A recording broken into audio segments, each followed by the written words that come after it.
and then we have half an hour Q&A. Right. All right, we're now streaming on YouTube, so here we are. We begin the session.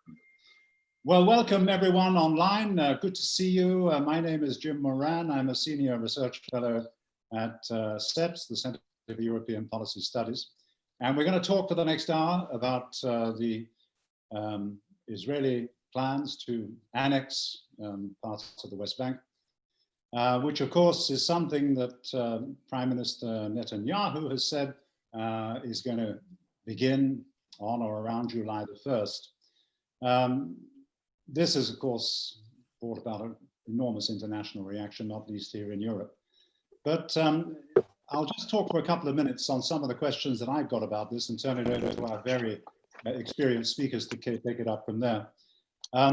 Given that the United States is very supportive of this, but is also insisting that any annexation would take place within the context of what they call the vision for peace, you're bound to wonder as to how likely it is that Mr. Netanyahu will act on this pledge.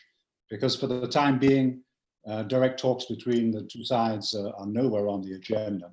And I guess one can also ask the question, is it likely that the Prime Minister will wait for the American election, or will he move now so as to take advantage of the support of Mr. Trump, so long as Trump is the sitting president? And then of course you also have a debate to come in Israel itself. The Knesset has to sign off on this and it will take place. What are the prospects for that? And what about Europe? How should the EU respond to all of this? Now, Joseph Borrell, the foreign policy chief, has already declared that any annexation would be a serious violation of international law. Although there are some reports he didn't discuss it with the foreign minister of Israel, Mr. Ashkenazi, I think, this week. And when you think of the European Union response to Russian annexation of Crimea in 2014, a lot of people are arguing that Europe would be obliged to do the same thing in the event of annexation of territory by Israel. And indeed, some discussion has started in EU circles about the possibility of sanctions. But question there for the EU is that can a consensus be reached between the 27 member states on that sort of action? That's an open question. There are other measures the EU might want to take which don't require unanimity, such as suspending cooperation in research, a key area for both sides and maybe other sectors. And of course, the EU-Israel Association Agreement might also be on the agenda because if there's no consensus on the territorial integrity of one side, then that might make it legally very difficult to continue with it. And I suppose one must also think of if the EU is messaging in this way about punitive measures, what sort of influence does it stand? What sort of chance does it stand in influencing the Israeli government's position? And also, will it damage relations with Washington? And then, I mean, this is a can of worms. There are so many questions that one can think of here. What about recourse for the Palestinians? Now, we've already heard that President Abbas is going to, already has, negated the security cooperation. There have been calls to the international community. Are there other measures the Palestinians can take? Is there a danger of civil unrest? What about Jordan, a country I know well, you both know it very well as well. King Abdullah has spoken about catastrophic consequences should it go ahead, and no question that the stability of Jordan would be a factor, is a factor in all of this. And the rest of the Arab world. Israel's been quite successful in its efforts at détente with the Gulf states, but would that process survive a move towards annexation? There are larger questions in play here as well about the international rules-based order and all the rest of it, but I don't think we're going to have too much time to get into that. This is complicated enough, as it always is in the region. And I'm going to stop here, and I'm going to ask Hussam Zumlat, who is the Palestinian ambassador to London, formerly the ambassador in the United States, to kick it off. He's going to speak for 10 or 15 minutes, followed by Oded Aran, former ambassador to the European Union, and indeed Jordan, and many other posts, now with the Institute for National Security Studies in Jerusalem. So, Hussam, if I can ask you to kick off the discussion, and let me just add as a final point that if you want to raise questions, you can see at the bottom there on the screen, the Zoom screen, the Q&A button. Just write your question down and we'll put it into the mix and we'll take it up in the second half of the discussion after our speakers have presented their case. So first to you, Hussam. Thank you very much, Ambassador Moran, and thank you for giving me this opportunity. The thanks are also for SEBS for sustaining such a discussion. Europe's leading independent think tank. So we need this thinking and we need this action at this very point in time. By way of kickstarting the discussion, Jim, I'd like to address the following set of sort of questions. Is annexation real? And we believe it is real. We think it's more likely to happen. And we think so because of the calculus that Netanyahu has.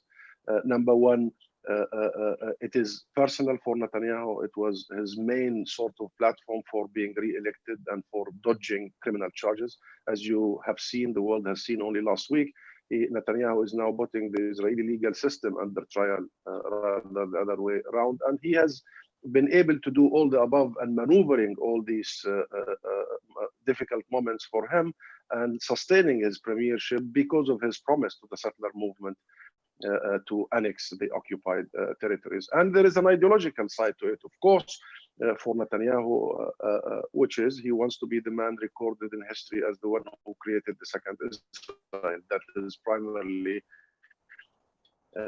not only has been Ben-Gurion in terms of the longest serving prime minister, he is Israel from the Israeli territories of 1964. Netanyahu, he has Mr. Trump in the White House, and the Trump administration are supporting, in general, the idea of annexation. And if you look at their so-called peace plan, the ultimate deal between two parentheses, it was a I think I lost you for a second, Jim. I'm sorry. You're back, but you're on your side. But yeah. Okay. Should I do this? That's it. Gotcha. Yeah. Go on. 1 second. I would like to just take 1 second. It might be better. This is fine now. That's sorry. It. You're back. Yeah. So. I was saying that it is a perfect storm for the Israeli Prime Minister with Trump and the Trump calculations, because for Trump, the issue of annexation was very well manifested in his so-called peace plan. It was a plan to actually allow Israel to annex, and it was a map of annexation, practically speaking.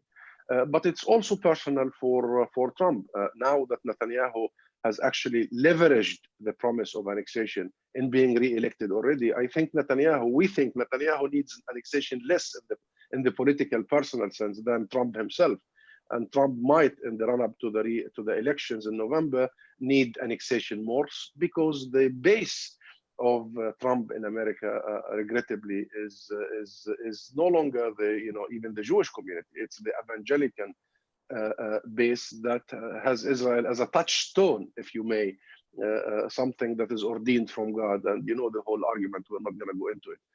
The third reason why it's a perfect storm for Netanyahu, and we think annexation is a very serious matter, is the COVID-19 pandemic. I mean, this could not be better for such an illegal act, such a war crime, simply because the calculation now is that the region and the world is deflected, distracted.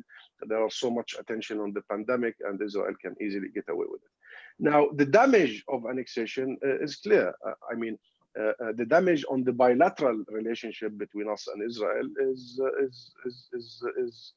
rather straightforward. I mean, this would mark the end of all agreements. And as you said, President Abbas and the Palestinian leadership has decided that we are absolved of all signed agreements short after the Israeli government was sworn in. And in that process, they have announced that they will annex occupied territories in the West Bank. The damage on the bilateral relationship goes further than the agreements, because it is, in our opinion, the smoking gun of the two-state solution. Regrettably, the two-state solution as a formula has been on a deathbed, if you may, for a long time. However, people were buying time, hoping against hope, trying to see if there will be political change in Israel, political change in the US, etc., etc., etc. But this did not materialize, and therefore, actually committing the act of annexation would, in our opinion, deliver that final blow to an already dying formula because of the Israeli colonial expansion over the last 25 years and all the measures that has been really chipping away the legitimacy and the credibility of a possible two-state solution.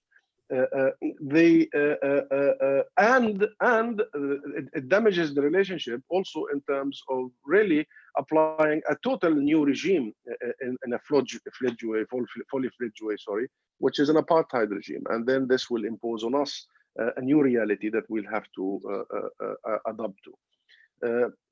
That's the bilateral. The damage on the regional side is also clear. I mean, the Israel's disregard of regional stability could not be more obvious than the act of annexation. You've heard the King of Jordan, you've heard the Arab League, you've heard everybody saying this is going to lead to serious confrontations. I mean, this is not a threat, and this is not because the region is pro-Palestinians or sympathizing with the Palestinians. It's also because this is a strategic matter for countries like Jordan. I mean, it's a national security issue. Creating a two-state solution, creating an independent sovereign state of Palestine is in the best national interest of Jordan and the stability of Jordan for reasons you know. And it is also a stability for Egypt, because Gaza for Egypt is an issue that needs to be resolved within the two-state solution. So these countries are not saying this only because they support Palestinians, because we also support themselves. So the regional damage is clear. And the most, in my opinion, the most damage is going to be on the international scene, because the premise of internationalism, the premise of the post-Second World War order, if you may, is the inadmissibility of acquiring land by force. You mentioned Russia and Crimea. There are so many other cases. Should Israel go ahead with it and disregards the rules that we have built after the horrors of the Second World War, I think it would be a matter of who's next, and I think it would be the beginning of the end of the post-World War II international order, international rules. Now, having said all that, the question then is it likely to happen? What are the odds? Yeah, it is more likely to happen because of the calculus. So far, the Palestinian leadership, the Palestinian establishment, institutions, and people have been the first to take serious consequences, as you started by describing. Stopping all coordinations, contacts, agreements with Israel and the US is very hurtful to us, because we are the ones who need coordination. We are the occupied. So we need a piece of Israeli paper every time we want to breathe, every time we want to move from our home to the next village, if we want to travel, if we are sick with cancer and need hospitals immediately, treatment, we need coordination. So it will be and it is already very painful on us. But we realize that this is a moment when consequences have to be made absolutely clear, and we must go as far as we can without destroying everything. The furthest possible point without destroying everything. Regrettably, Ambassador Moran, we haven't seen much else. We are waiting to see more action from our friends and from the international community that would actually help change the Netanyahu calculus. Because for Netanyahu, it's very simple. He's been promising the Israeli public, and they have been buying it, that he could actually turn the occupation into a permanent status, a permanent situation, and at the same time normalize relationship with the region and get no consequences from the international community. And this calculus, if it doesn't change, then the odds is going to do it. Now, about Europe, I believe that Europe is the most important actor in this equation and in this situation, for reasons that has to do with the lack of others. I mean, we just described the Trump administration and the US scene and what is happening there. But there are other reasons. The first is the one continent that has the most leverage vis-a-vis Israel and vis-a-vis Palestine is Europe. It's not the United States of America. And those are the numbers, the statistics, the economic power, the trade balance, the historic linkage between Europe and Israel, between Europe and us. It is also about Europe's interest in sustaining international order, international law, which I believe to be much more than the interest of the US. Europe would be affected by the lack of rules because it would be European bordering countries that would be threatened by other countries without going into the list of threats, strategic threats. Europe would feel the severe consequences of the dismantlement of all that we built after the Second World War. And it was Europe that built the international order because it was a European experience. None of the conventions and the rules were drafted by Palestinian minds. They were all drafted by European legal brains and European political brains. Nonetheless, and it has a moral dimension into why Europe should do this. Because, you know, the whole thing started with the Balfour Declaration, the role of the United Kingdom. The whole thing started with a European sense of guilt. And therefore, Europe has such a responsibility to act. Add to all that the leverage, the economic leverage, the political leverage. You know, it's called the Oslo Accords. And the only time we were close enough to actually strike a deal was in a European capital. It was not in Pennsylvania. It was not in Washington or New York. It was only in Europe. So even in the political sense, Jem, Europe has been a key and the key player. And the fifth or the sixth last reason why Europe is the most important, most decisive, most important actor is that it was Europe that invested in the infrastructure of the state to come the most. It wasn't the US, by numbers, by the way. It was Europe that has laid the foundations with us for the civil institutions, the political institutions, the security institutions, and what have you. And by the way, these institutions have been paying off. And if the world has followed the COVID-19 pandemic and crisis in Palestine, they would have noticed how effective, swift, quick these institutions have been and how much they have gained the trust and the support and the popularity of the Palestinian people, because Europe has helped us build sufficient institutions. Now, with all this, Europe is the only party that stands to lose most should annexation, other than us, of course, should annexation happen, and stands to gain most should annexation be prevented. What can Europe do? And here I will try to close the discussion. You know, we are aware of what is happening in the European Union. We are aware of the three groups, more or less, and without listing names or mentioning names of countries, but we are aware of the group that calls for serious consequences, sanctions, recognition of the state of Palestine, real action to save the two-state solution. And we are aware that this is the biggest group in terms of political power, numbers. There is the second group that want to exhaust all political possibilities. They want us to go back to negotiations before imposing sanctions, as if we have another 10 years to discuss exhausting all possibilities, and as if all possibilities have not been exhausted already. You can tell which country is leading that exhausting all political possibilities. That's still stuck in the past, I mean. But there is a third group who actually does not even want to do exhausting political possibilities. There is a third group who are totally and utterly in the inaction side, and in the side that they think Europe should not intervene in such an Israeli matter, the annexation. Allow me, because I am an official, not to mention names, but I think you would know the countries that are doing it. We are reassured that the bigger group is the first. And we think if the first will not advance within days and weeks, and if we don't see a real loud, you know, Netanyahu has relied on a public statement that I could do it and I can offer you a formula of you can have the cake and eat it too. Only Europe can change that formula. For every Israeli, and by the way, the connection between the Israeli public and Europe is way more than the Israeli public and America, in every sphere, in the cultural, in the historic, in the everything. So, Jim, I cannot stress enough how important the message of consequences that should be public, not only delivered in closed doors. It must, because it's the Israeli public that will in the end tell the balance, especially that there is a growing Israeli constituency, including from the security side, who are saying, like the letter of the 200 Israeli generals, who are saying that this will compromise Israel's security. Also, the issue of recognition. I mean, if you don't recognize, if Europe does not recognize the two-state solution now, when will Europe recognize the two-state solution? When will Europe recognize the two-state solution? I mean, when will Europe recognize a state of Palestine? It has become, during the threat and while Israel is threatening to annex, it has become not an issue if not now when, it has become if not now, never. Lastly, yes, Europe needs to play a political role in creating an international peace-making platform. The US is important, and we understand how significant the US on the international scene. But we cannot, after 27 years, think for a second that the US can single-handedly bring peace to the Middle East. The US has become part of the problem. And when I say the US, I mean the Trump administration, to be absolutely clear.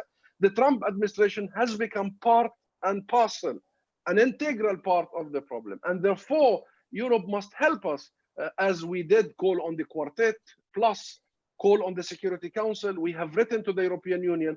This is the time, despite all the pressure everywhere else, this is the time when Europe thinks with us that multilateral peacemaking will be a better way to achieve peace. The last sentence here, saving the two-state solution by Europe is not going to be a favor for Palestinians. By the way, people misunderstand that the two-state solution is a Palestinian demand. It was never a Palestinian demand. The two-state solution was a Palestinian concession to the international European, and it was Europe that engaged us in the 80s to actually accept the two-state solution. Countries like Austria, by the way, the Chancellor Bruno Kreisky and others. So we are calling on Europe to save its own formula, because should this formula fails, should this formula ends the two-state solution, we ain't going anywhere, Jim. We are 13 million Palestinians. We are on our land. And by the way, what could be the worst case scenario? Annexation is not the worst. The worst case scenario is Israel continues its 1948 ongoing Nakba and transfer every Palestinian. But even if Israel does that, we will turn into a diaspora agency, and the struggle will take a new chapter. So it's crucial that Europe decides this to save internationalism and to save the interest of us, the region, and Europe at large. Thank you, Hassan. I think you've made the case from the Palestinian point of view pretty well. Just one quick question on recognition of Palestine as a state. Do you have any indications that there are more European countries about to do that? There are already 8 or 9. Yes. We are aware of the initiative of Luxembourg, the foreign minister of Luxembourg, Mr. Asselberg. We're aware of many other countries who are serious about this, including Ireland, Finland, and others. And we are aware that bigger countries they know that short of serious steps like recognition, which is a Palestinian right, it isn't a consequence of anything. Okay. They know if they don't do it now, it would be too late, and maybe this bullet would not be even needed. Thank you, Hassan. And I think we better move quickly across to Oded Iran to give us the perspective from the Israeli side, and then we'll go to Q&A. Over to you, Oded. Thank you, Jim. Luckily, time is not territory, so I will confine myself to the time you gave me. I am not here personally, because personally I oppose the annexation. I'm here as an analyst. The previous speaker convinced me that Netanyahu should go ahead and do it. And I will explain why. Because the only reason why Netanyahu should not do it is the one that the previous speaker did not mention. And that is that I and many others in Israel believe that Israel should be Jewish and democratic. And if Israel begins to annex, in the long run, it cannot be both. It can be Jewish, but it cannot be democratic. And if it becomes democratic, it cannot be Jewish. But I will explain why, if I were Netanyahu, I would do it. And when I say do it, this is also a question, because let's, for 1 minute, dwell on the Trump plan. He speaks about 2 states in the negotiations, and then he prescribed about 30% to be left at the end of the negotiations in the hands of Israel. That is the idea. Now, the problem from Netanyahu's point of view is that he speaks about 2 states. And I will come to it when I give you my recipe for trying to give Europe a role on this issue. Now, when, as you and the previous speaker spoke about the international arena, let me dwell on this because I'm not so sure whether the international arena, the international major players can really prevent Netanyahu from doing it. When Netanyahu looks at the international arena, he looks at Europe, and I come to the United States in a minute. Europe, my reading and his reading, Netanyahu's reading, is it's divided on many issues, preoccupied with major existential issues, and as you know, Jim, very well, the political and security issues are to be decided unanimously. So if you have a small state with 500,000 people and it vetoes the resolution on political security issues, then it's vetoed. And so the question will be, of course, you come from the bureaucracy. I dealt with the bureaucracy of the EU, and I know that and I dealt in my previous parts of my career with the US bureaucracy. If the bureaucracy wants to slow down a decision, not to implement a decision, to create hurdles, it can, sure. But politically, the EU right now, for whatever reason, is incapable of reaching far-reaching resolutions on Israel or on any other issue. And so when Netanyahu looks at it, he says, yes, there will be certain steps. Economically, Israel can live with it. If there is an historical opportunity given or provided by the Trump plan, then this weighs against the cost that Europe can impose right now against this annexation or whatever it's called in Israel. Because I know that there will be, it will not be called annexation in Israel, it will be called application of the Israeli law to certain parts. Now, which to some extent it makes sense, but it is, I admit, application and annexation are similar, more or less juridically. Now I come to the other players. China will not do anything because China separates when it comes to Israel and Palestine. China separates between the economics and the politics. It votes every time it can, it votes against Israel. Doing business with Israel, no problem. Russia, there's no problem. I look at what annexations or occupations in the last 25 years. Yes, Jim, with all due respect to the European sanctions, you didn't move Russia 1 inch out of the Crimea.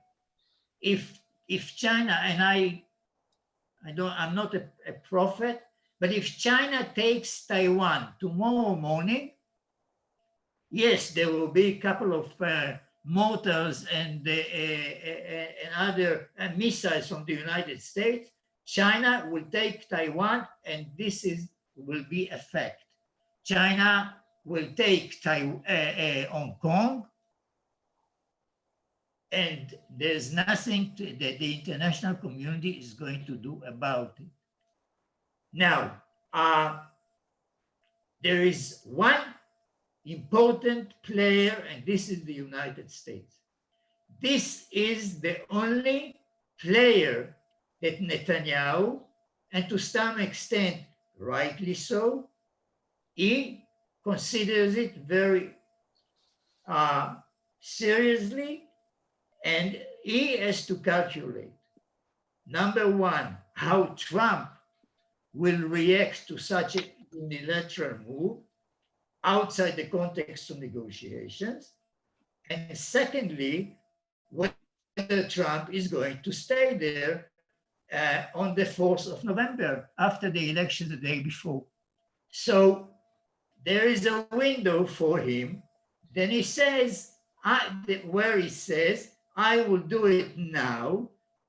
Maybe Trump will be angry with me, but all the reasons that the previous speaker mentioned will work to make Trump accept what I will do. There is a problem if Biden is in the White House, but there will be 1 year, 2 years a problem, but then we establish an historical situation in the West Bank or parts of the West Bank. Now, in order to leave time for the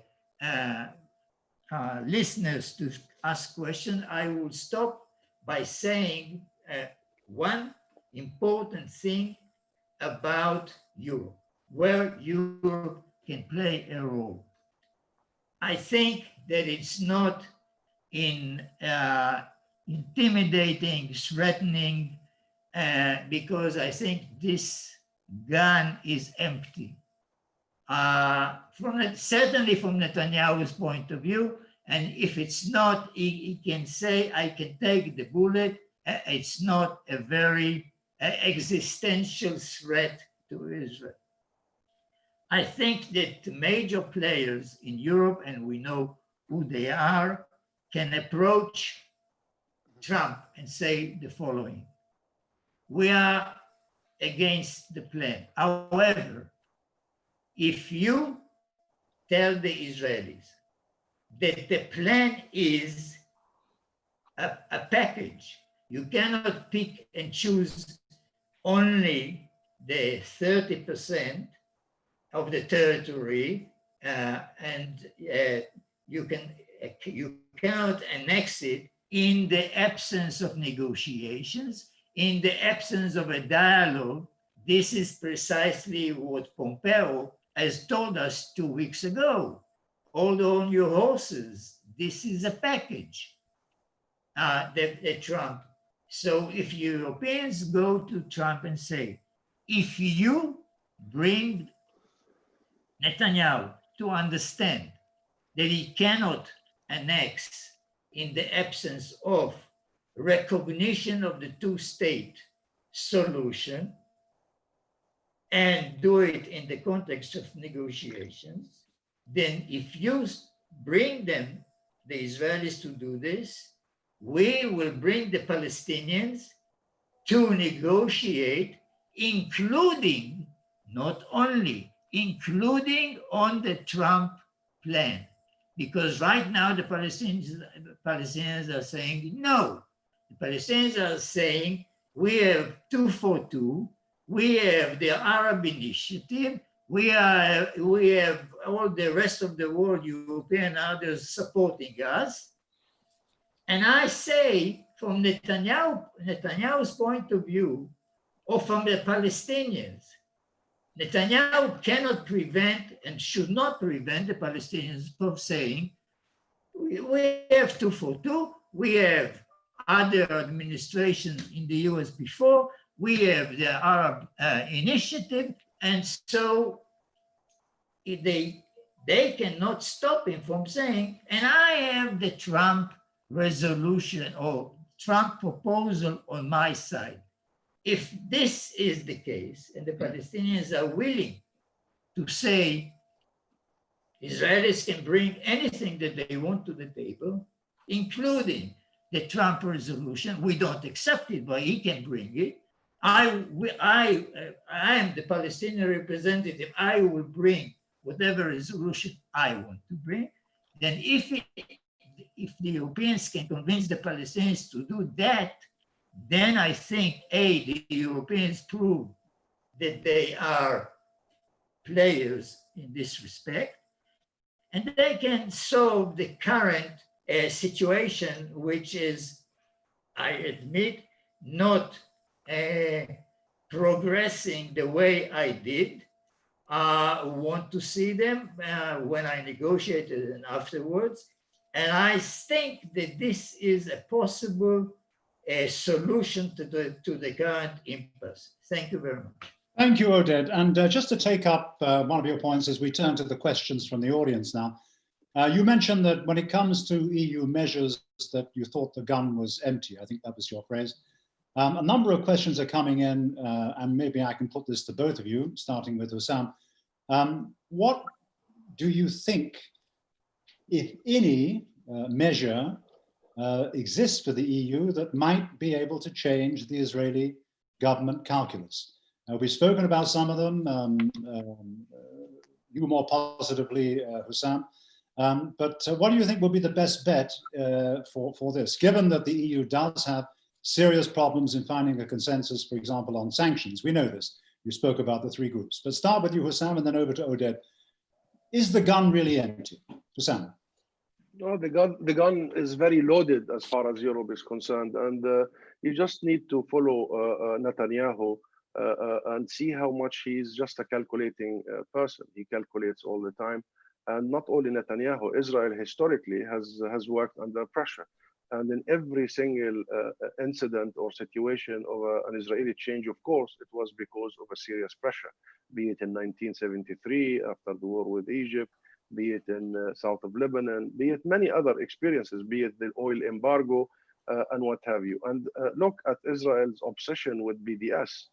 Look at Israel's absolute obsession with the ICC.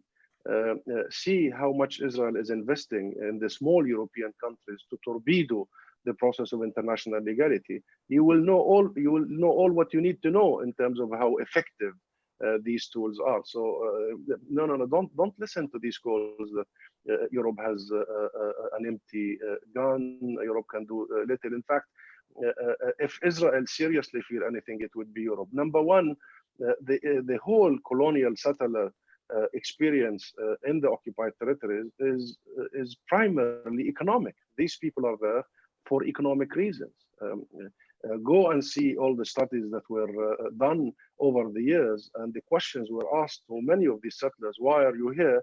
You will find that around 70% of them would answer it's for economic reasons, because they get bigger piece of land, less taxes, more incentives. They can get a big villa with a swimming pool only 20 minutes away from Jerusalem, etc., etc. But also, why the Jordan Valley? Why would they annex all that area of the Jordan Valley? I'll tell you why. For economic reasons, primarily. It's the food basket of the West Bank, the most fertile land. It has the major water aquifer of the West Bank. So the economic side of the status quo, the economic side of the situation can never be overestimated or overemphasized. And should Europe take serious measures to actually ban settlement products, not only label them because there's a European policy to label them, but to ban settlement products, to seriously, thoroughly differentiate between Israel and Israel's expansion. And you know, the differentiation policy is a European policy, but it needs a very serious implementation and very thorough implementation. Should Europe also apply international law and European law we are not asking for Europe to do anything new. I mean, in the trade agreement with Israel, the association agreement with Israel, it says in light of progress in the political process. So it's obvious, it's clear that all these relationships is towards the policy of two-state solution. So should Israel break that provision, I think European Union should do something in that arena. Now, this is one side, the side of consequences, the side of application of law, the side of hitting the pockets of settlers and therefore settlers pressuring Netanyahu to dissuade him from this policy. But there is the side of bringing life to the two-state solution. And for every bit of me, I don't understand why Europe is not recognizing, why the rest of Europe is not recognizing the state of Palestine. Why? Why? If we heed Oded's argument that Israel's best interest is to be Jewish and democratic, then the two-state solution is the best formula. So should Europe recognize the state of Palestine? That would definitely help in making the annexation step less important or less damaging. And it would have saved not only us, but I started by saying it would have saved Israel from itself. It would have saved the international rules. So there is so much Europe can do. And also Europe can play a role in the peacemaking. Said who that only America? Actually, America's role in the international scene is diminishing, thanks to Trump, of course, and many other factors. And there are players. And no one can exclude America from the table. No one can exclude America. And we acknowledge that the US will continue to be a key player. But Netanyahu and Israel cannot pick and choose. Oh, we can only deal with Trump because we like him. He's totally into our pocket, and he supports us. No. This is not international politics. Thanks, Hassan. Thanks. I think you've made the point. Let's move on to Oded there to ask this rather unfortunate metaphor, which I'm also guilty of now, about guns. We shouldn't be talking about guns. We should be talking about butter, Oded. But what do you think? Is that gun really empty? I think that by and large, it's empty. That is to say that if you, and once again, Jim, you come from there, you were there for years, and you know the limitation to major political decisions in the context of the EU. I think that whatever the EU can do in terms of penalties is very limited. The corona crisis may cost Israel somewhere around, I would say, 2 billion shekels. It comes to close to 500 million euros, if not more than that, in terms of what the government invests. All exports from the settlements to Europe, I think I will be surprised if it comes to $200 million. And this is with paying duties on it after the EU decided that they are not entitled to duty-free entry to Europe. Now, once again, if you are Netanyahu and you think that this is an historical opportunity to annex, and I think that he will not annex the Jordan Valley, he will annex blocks of settlements. If he does, I don't know what he will do, but if he does, he will annex blocks of settlements, maybe the whole settlements. But this is what is important to him historically and to the settlers. So, and it's not the Jordan River, the Jordan Valley. And so this is something he will say it's worth paying the penalty that Europe may impose on us. Now, if you come and say, if you say to me that Europe as a bloc will cut off diplomatic relations, will cut off economic relations, we are in a different ballpark. But this is not the case because Europe cannot take this decision for whatever reason. I'm not so sure that the major players in Europe want to take this decision in spite of a partial annexation.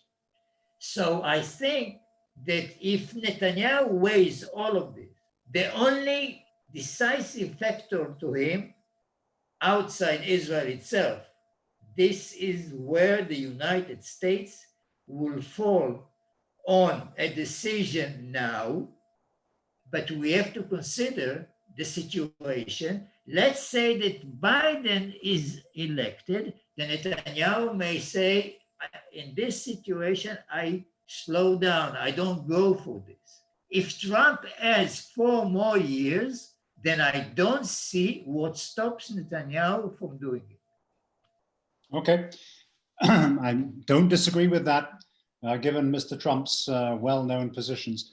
Let's move on a little bit, because we've had a number of questions coming in, mainly on this particular issue for you, Hussam. People are asking about the situation within Palestine. What about reconciliation?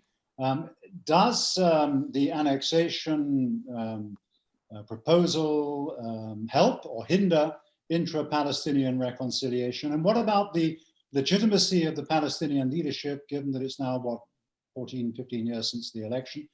How does that all play into the calculus?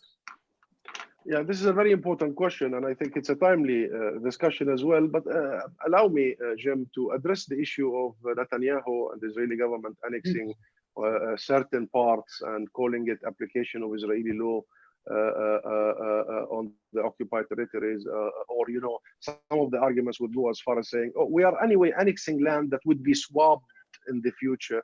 All these arguments are made to rebrand the illegal annexation that is very well described in international law as a war crime, and to lessen the consequences that could be brought about. So for us, annexing any area, regardless of the size, of the location, of the occupied territories that were occupied in 1967 is annexation, be it 1 meter or 10 kilometers, it's annexation. And for us, that marks the announcement by the Israeli government in the legal sense of the end of the notion of partition. Let that be very clear.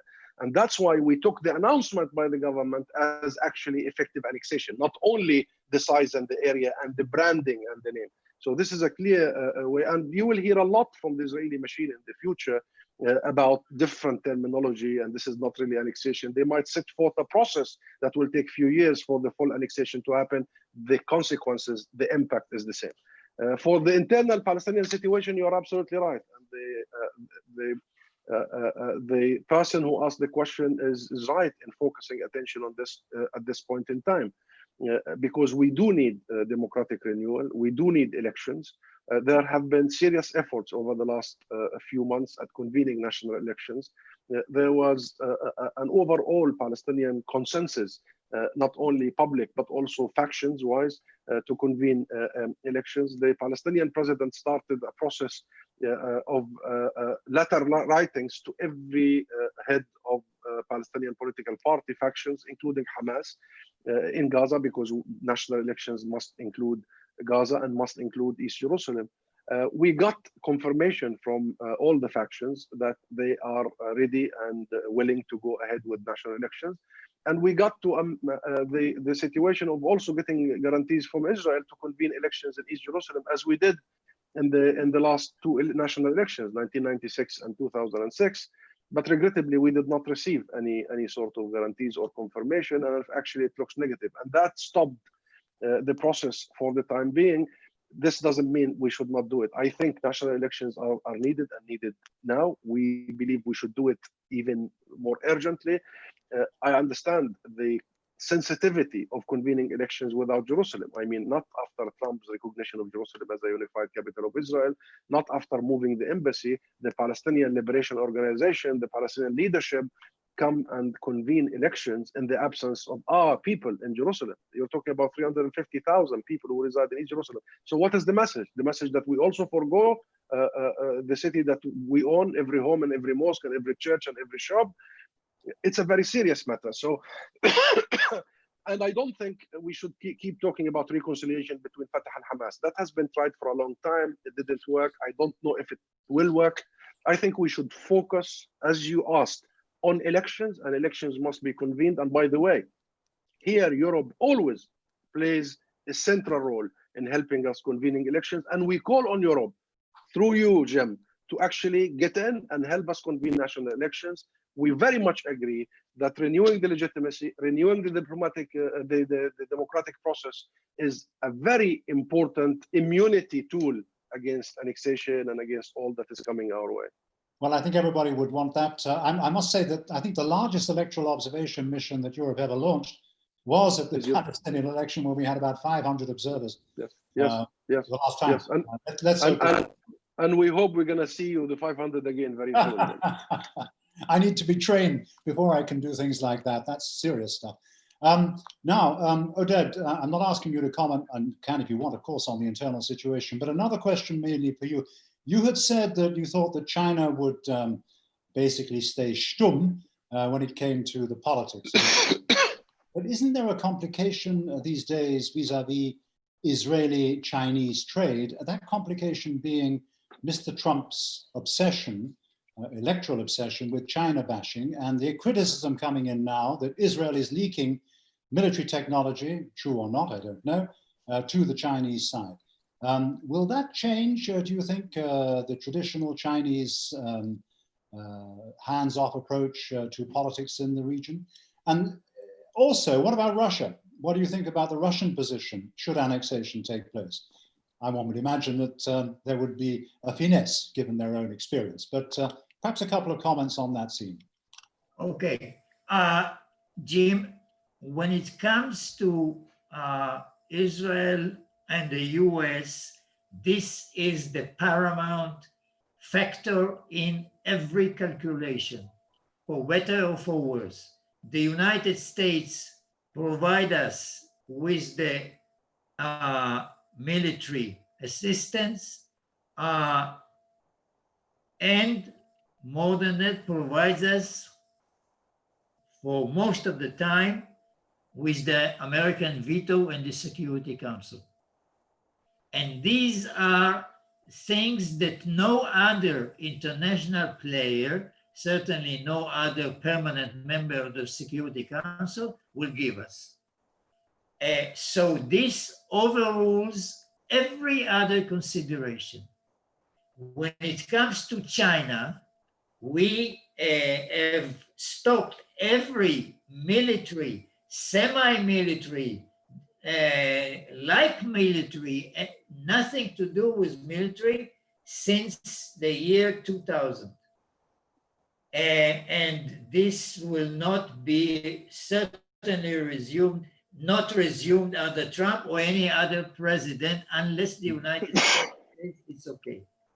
Now, it is a total veto. That comes at the problem for the EU and Israel. We are in the same boat from this point of view when the current administration says not only that, but it is the 5G and it is artificial intelligence.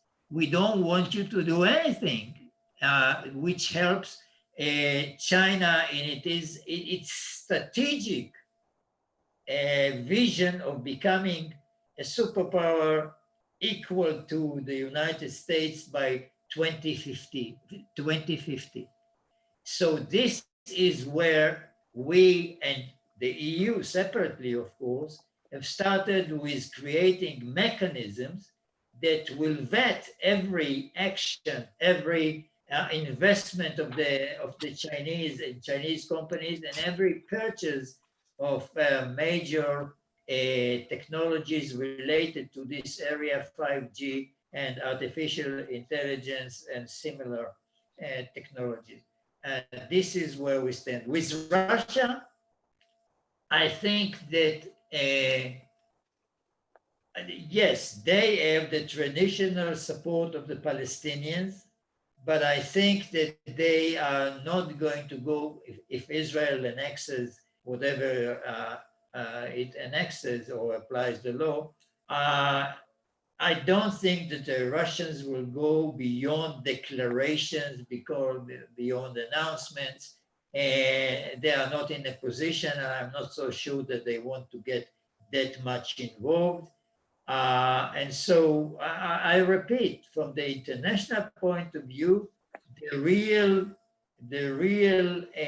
player in this, in terms of making it costly, it is the United States. In terms of diplomacy and a constructive diplomacy, the EU is more important than I think the Europeans themselves admit or are willing to do and able to do right now. And I think that they think that the EU institutions are thinking more in terms of how to threaten Israel, intimidate Israel, for warn Israel in advance, rather than in looking for a constructive way of solving the current impasse. Thank you, Oded. I think we're coming to the end of this, so I'm just going to very, very quickly wrap it up. First of all, to thank you, Oded, thank you, Hussam, for excellent presentations. We haven't had enough time. We barely scratched the surface. I only hope that we could do this again, but perhaps in a more positive context, maybe in a few months' time in the flesh, but I would welcome that. I just want to finish off with a quote from Martin Indyk, who was written in Foreign Affairs just a few days ago, a man you both know, I'm sure, very well. He's written the following. He says, the Trump administration's Middle East policies cannot possibly create a new, more stable regional order, but they will certainly do a good job of continuing the destruction of the old one and risking all that it had gained. And this will fit neatly into Mr. Trump's overall campaign to do away with the liberal international order in favor of the law of the jungle. And that's Martin Indyk, usually very cautious in what he has to say about these things, but I don't want you to comment, either of you, on that, whether you agree or not, but I want to thank you again and thank everybody for tuning in, and wish you a good day, what's left of it, and stay safe, and hope to see you both very soon. Thank you again. Thank you, Jim. Bye-bye, Jim. Thanks.